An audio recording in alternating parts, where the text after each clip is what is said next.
waxaan aad iyo aad ugu mahadnaqayaa shaqaale weynaha wasaaradda maaliyadda wasaaradda horumarinta maaliyadda iyo dhaqaalaha sida iminka dikreerada ku soo baxday oo magacii saddexaad ee anigu wasaaradda intii aan ay soo martay wasaaraddu saddexda magac wasaaradda maaliyadda wasaaradda horumarinta maaliyadda iyo iminka waa wasaaradda horumarinta dhaqaalaha oon odhan karo waa magacii ku habboonaa markii loo bixiyey horumarinta maaliyadda way muuqanaysaa inay kaga fiican tahay horumarinta dhaqaalaha waan ku bogaadinayaa in magacaasi ay uu yimi oo ay magacaas loo bixiyey wasiir cabdilaahi iyo wasiir ismaaciil waxaa sidii intii aan odhan lahaaba waxaa yidhi warbixintii guud ee wasaaraddan laga bixin lahaa bixiyey agaasimaha guud maxamed mu-aadinka oo runtii si fiican idinku faahfaahiyey warbixin dheer oo kale wasaaradda ku saabsanna waxaa jeedin doona haddii ilaah yidhaahdo wasiirka doctor sacad oo aan aada iyo aada uga mahadnaqayo heerkii iyo hufnaantii wanaagsaniduu wasaaradda ka soo shaqeeyey oo ilaa iyo xataa markuu wasaaradda dhaqaale planninka joogay uu ahaa nin ama wasiir hormuud ka ahaa inuu waddankani yeesho mashruuca BFM-ka oo anigu ahaa priority-gii waddankan markii aan wasaaradda maaliyadda imi waxa mudnaanta koowaad aan siin jiray ama siyaasadda dawladdu ahayd oo aanu la-aanteed aanu hirgaleen ilaahay mahadii isagii baa wasaaraddii yimi halkiina oo maanta dhammaystiray oo isku dhan tahay wasiirada sida agaasimaha guud uu hore u sheegay waxaan ugu bishaaraynayaa inay u yimaadeen wasaarad dhisan oo aqoon sare leh oo runtii aan odhan karayo maxaa la yidhahdaa marka dee waddamada geeska loo eego shaqaalaha wasaaradda maaliyadda jooga inta haysata second degree ama waayo aragnimadooda shaqaale ama waayo aragnimada ay u leeyihiin shaqada ay hayaan waa wax lagu faani karo oo meel fiican ka geli kara iyagoo aan la odhan karin waxa ay leeyihiin wax ka dheeraada oo shaqaalaha kaliya wasaaradda haddana waxay wasaaraddu ku tacabtay oo ay gelisay inay kor u qaado aqoontooda oo haddii systemka waynu casreyno laakiin ayna dadka casreyn systemku isma wadaya mana shaqaynayo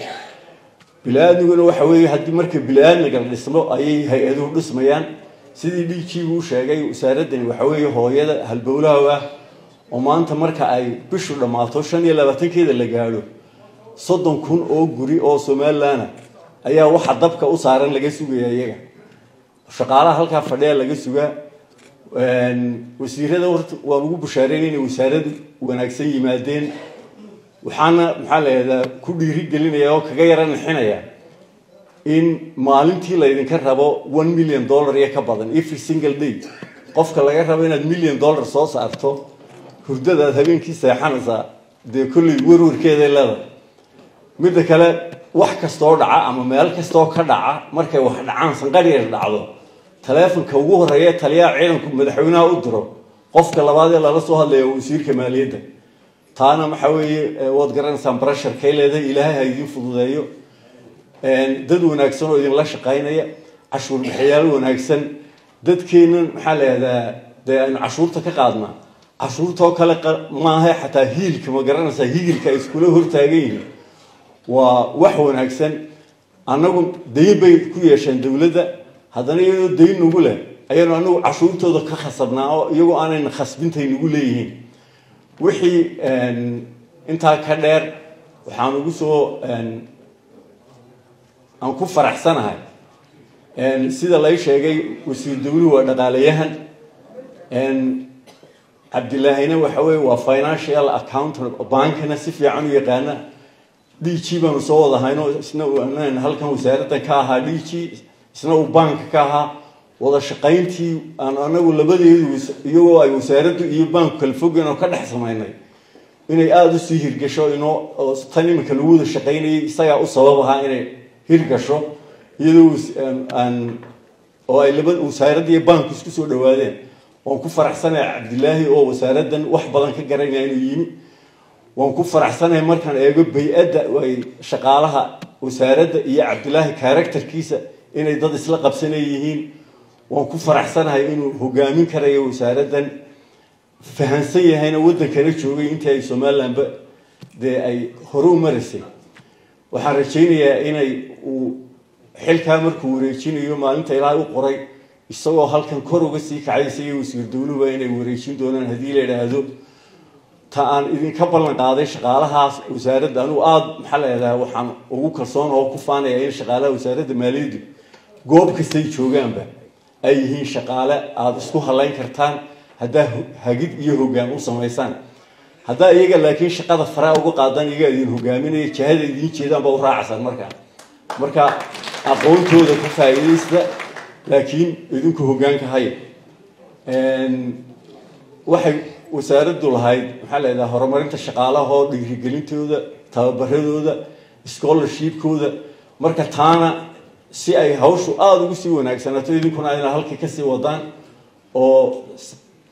sii wanaagsan waxaa jirta mashaariic badan iyo hay'ado kale oo wasaaradda la shaqeeya oo ajaanib leh oo maxaa la yiraahdaa DB World ka joogto World Bank African Development Bank kuwaas oo dhan waxay u baahan yihiin wada shaqayn wanaagsan oo wada ogtiino maxaa la yiraahdaa adiguna dhulka isdhigtaa adigoo iska celinaya qarannimadana wayna ku xisaabtantaan in kastoo saboo lahay saacabada ma hoorsado oo maxaa la yiraahdaa waxyaalaha qarannimadeena wax u dhimaya ee lagu soo doono ee qarankeena wax u dhimaya lama qaato inagoo baahan haddana waynu ka gilgilanaa inay cidi wax quursiya in siiso siiba marka ay siyaasadda noqoto waxyaalaha arrimaha bulshada hay naga caawiyeen laakiin waxyaalaha siyaasadeena iyo dimuqraadiyadeena ku saabsan iyo qarannimadeena in la naga caawiyo ma aha inaga isku filan inuu qofku waddanka jeclaado meeshuu joogana uu dhisi karaya markuu waddanka jecel yahay oo daneed uu ku jirto taasaan idinkula dardaarmaya idinkanma warwar qabo aad iyo aad u mahadsantihiin